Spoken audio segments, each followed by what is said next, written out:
for now. So they don't drink the Kool-Aid? Actually, that's pretty apropos.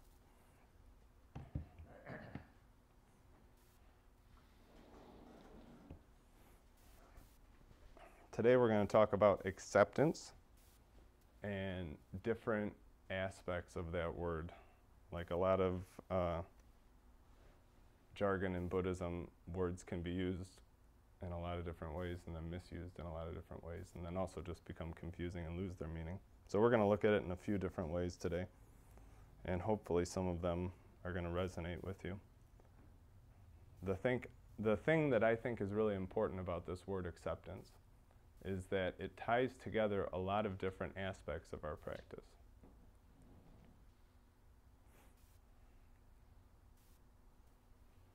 When you think about being accepted somewhere, you might think back to when you got accepted into college for the first time, you got that acceptance letter, or accepted into another group that you were trying to join, maybe a religious group that meditates on Thursdays or something. You might think of the time you accepted a new position at work, or when you accepted a gift from somebody that you love. All these examples have in common that they're a very specific point in time. You can mark that point where you transitioned from you weren't in college and then you were in college, or you didn't have this job and now you do have this job, or you didn't have a gift and now you have a gift. But the acceptance I want to talk about today is a little bit more of a process instead of a moment in time. This type of acceptance is something that goes over time. Maybe doesn't happen the first time. It might be a process that we don't even recognize, and it might not be that easy. The process of acceptance should be very simple, but it's not. I mean, what is acceptance? It's to accept something as it is. Like, okay, the thing is there, and then you accept it. Actually, maybe the talk is over. Is that, everybody got that? All right? What could be simpler? It's not like we go through life hallucinating, talking to ourselves, holding little like boxes in front of our faces all the time. That would be crazy, right? We're all grounded in reality, aren't we? Well, anybody who's faced an addiction, like drugs, knows that acceptance can be pretty hard. Or if you've ever been addicted to alcohol, you know accepting reality isn't an easy thing to do. It's hard to see the clear lake of truth when our ego consistently muddies the water. And actually, I wrote muddies the water from underneath, and I wanted to kind of note that because it's not always in front of us. Sometimes these things are coming up from underneath. Anyone who's been in a heated argument with somebody they love knows it's not always easy to accept the situation. The last argument that I had with my girlfriend started with an apology. The argument started with me saying I'm sorry. Like, I don't even know how to explain it from there. How does that, I said I'm sorry to start. We watched a TV show about apologies and how apologies can be fake and all these different things. And the first thing I said to her was, you know, I'm sorry. Sometimes I do these different things. And I think it might have been like, yeah, you do those things. And then I was like, wait a minute. I'm not apologizing for that.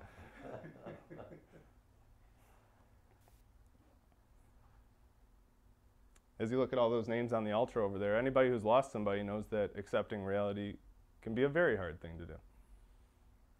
Even when we're faced with the intellectual knowledge that somebody is gone from our lives, it's not really easy to accept reality when it just came and punched you in the gut. But I don't think anybody who would agree that living in an alternate reality is a healthy thing to do. Often it just takes time to accept reality, to gain that acceptance. You probably heard of the 5 stages of grief. You start with denial, or and you work up to acceptance as the end of those stages of grief. Just so you know, I was researching that, and it's all BS. Like, there's not 5 stages of grief. They don't map to how we handle grief. So if you don't align with that, then you're normal. Okay. Google the Queen of Dying. It was a really good radio show. Other times, reality might evade us entirely. And I want to explore this a little bit, where reality is actually, we don't even notice that we aren't seeing reality. Because this can be a really great concentration point of our practice. What is it that gets in the way and prevents us from seeing what's really there? We don't have to look deep into the textbooks for an answer. You guys probably already know. It's you. Brian specifically. No. It's you and you and you. All of us get in the way of us seeing what's really there. We call it our egos. This sense of self that we know is not really there. It's our attachments to things that lead us astray. It's our expectations of what reality is supposed to be that tricks us into thinking that's what it actually is. Let's start with something simple, the temperature. If you've been to this temple in the last 3 weeks, I think everybody has talked about how hot it was in here the last 3 weeks in a row. It got really hot and uncomfortable and sweaty. And we just can't let go of it. We keep talking about it over and over, and I can still feel like what it was to be super sweaty that time. And I'd be lying if I said I sat in meditation trying to clear my mind and those thoughts didn't creep in. Hopefully I'm not the only one. Hopefully I'm not alone with that. You guys know that when we're uncomfortable with something, it constantly creeps into our consciousness. And when we're sitting in meditation, we can notice that most of the time. We have an expectation that things should be different, that we shouldn't be sweaty, that we shouldn't be uncomfortable, that we should get away from it. But how real is that? It's August in Michigan. It's 100% humidity. What did you expect to happen? We got 15 people packed in here with the candles. We didn't come in here thinking that we were going into the air conditioning. Our minds are strong. They take us away from that moment. We have years and years of conditioning teaching us how to do that. We didn't even ask for the conditioning. We were just given it.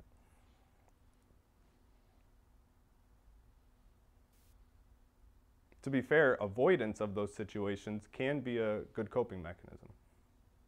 Sometimes it's too much to bear to face these problems that we have, these the expectations not being met.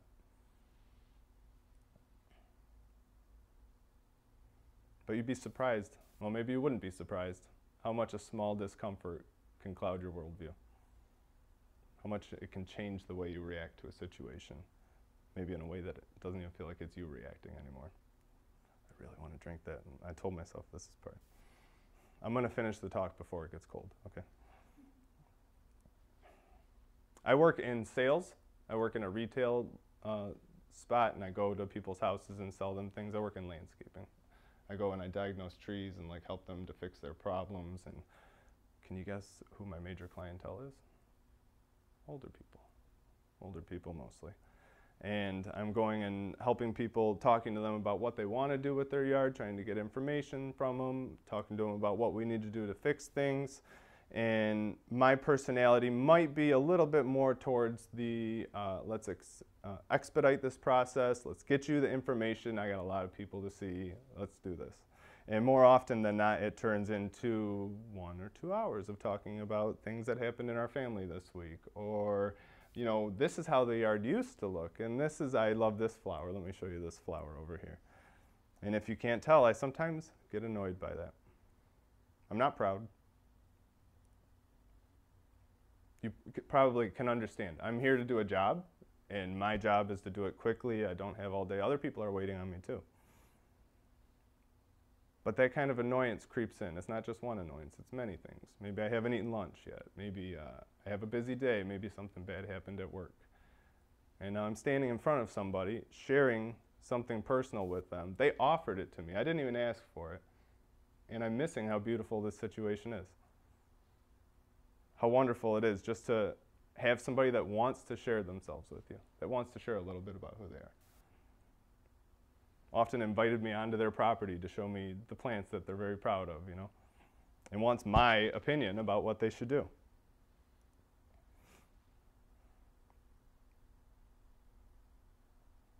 I've been thinking a lot about that because I've had a lot of those moments of annoyance recently. And those moments of annoyance are a perfect time for acceptance, for practicing this. take that the next time that you have that moment of annoyance, whether it be a temperature thing or a mental thing.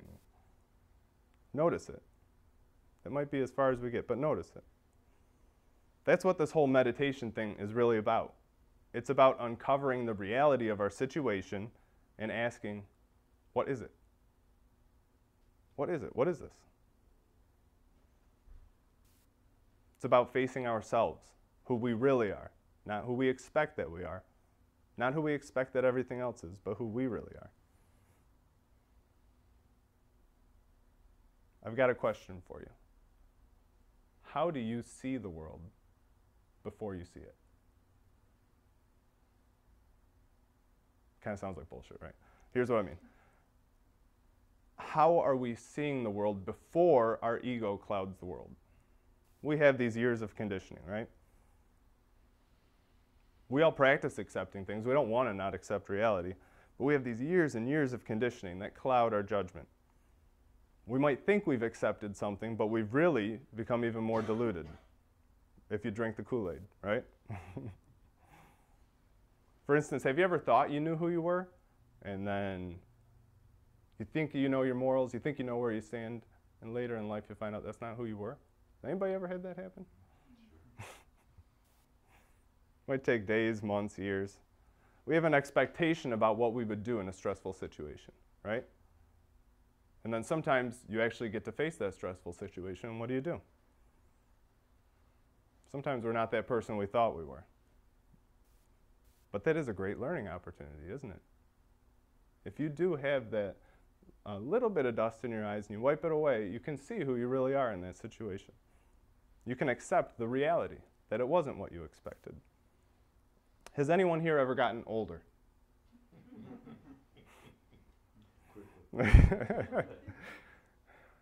Did that test your understanding of what life was going to be like?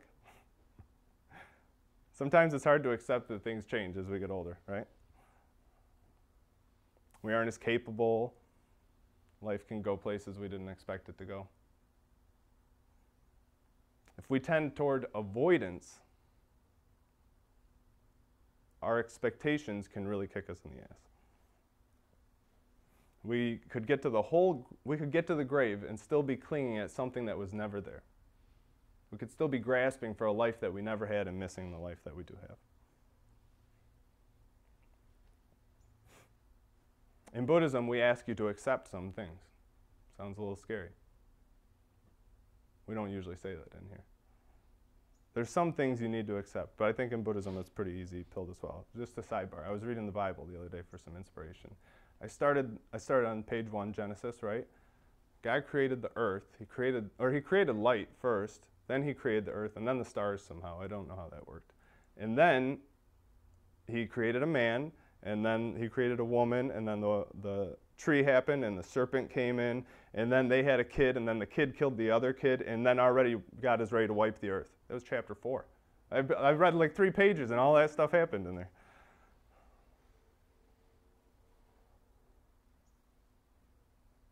That was a little hard for me to accept. That's not a knock on Christianity. That was a little hard to accept, but it was a very good story.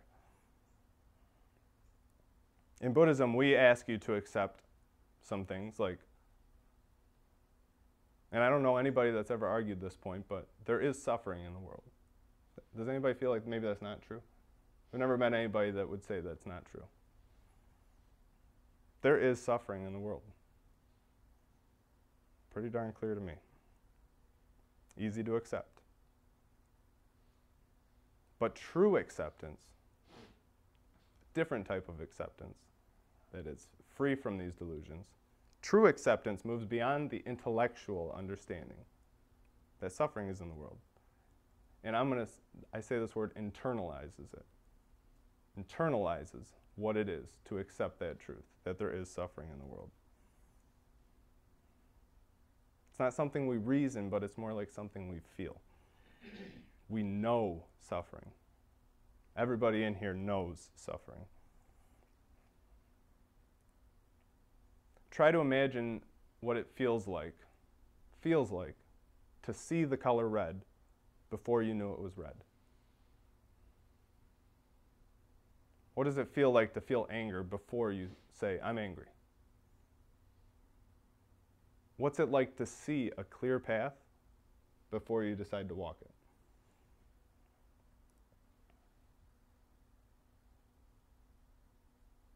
When we meditate here, like we just did for 10, 20 minutes, we try to put aside that ego. We try to take steps, make it quiet here, comfortable, everybody here together with a common goal, to put aside those things that get in the way, that cloud our view of reality. We test ourselves to sit with a little bit of discomfort, even when it's 95 degrees in here and I want to go home. This is the process of acceptance. Meditation is acceptance. When we're meditating and we're seeing clearly, we're seeing the world before we put our mark on the world. This is what it is to be awake. This is what we've been looking at. This is what the Buddha means when he talks about emptiness. Emptiness doesn't mean that nothing exists. It's not nihilism. Emptiness means that things don't exist the way that we look at them. Things exist in their own right. Things exist without all of our marks on this existence. True acceptance is enlightenment. If we practice accepting the world as it is, we will have less and less suffering to accept. I mean, I'm putting that out there. You guys test it. Let me know. But that's what I think. Accepting reality doesn't mean the end of pain and sorrow. Doesn't mean like a sword in the arm is still going to hurt. Losing a loved one is still going to hurt. And those things don't go away when we accept reality for what it is. Rather, we're not avoiding these realities anymore. We get to actually feel that pain and suffering. Pain is a good thing to feel sometimes. Suffering is a necessary thing to feel. That's part of our path out of here. These moments are our time to practice. But you can't practice them if you don't see them.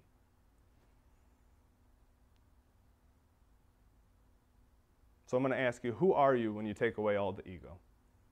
When you take away the judgment that you cast on the world, when you take away the conditions that you've built up over the years, what's left?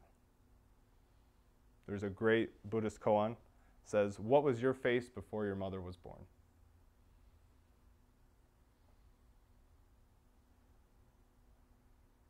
It's time to drink the tea. Everybody take the tea in front of you if you want to drink tea. I told you I was going to finish this talk before it gets cold, right? And so that there's some kind of structure, I want everybody to say it at once. Drink the tea, tell me, is it hot or is it cold?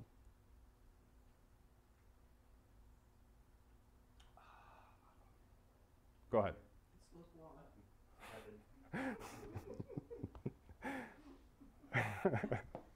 That's perfect. That's what I was looking for. Okay. The tea is colder than it was, right? We think. We don't know how hot it was before. I expect that it was hotter before, but it's colder than it was. It's colder than it will be, or warmer than it will be in the future. It's going to get colder in the future. It's warmer than room temperature, probably, but it's colder than your body temperature. So which one is it really? Is it hot or is it cold? What's the temperature of the tea before you drink it?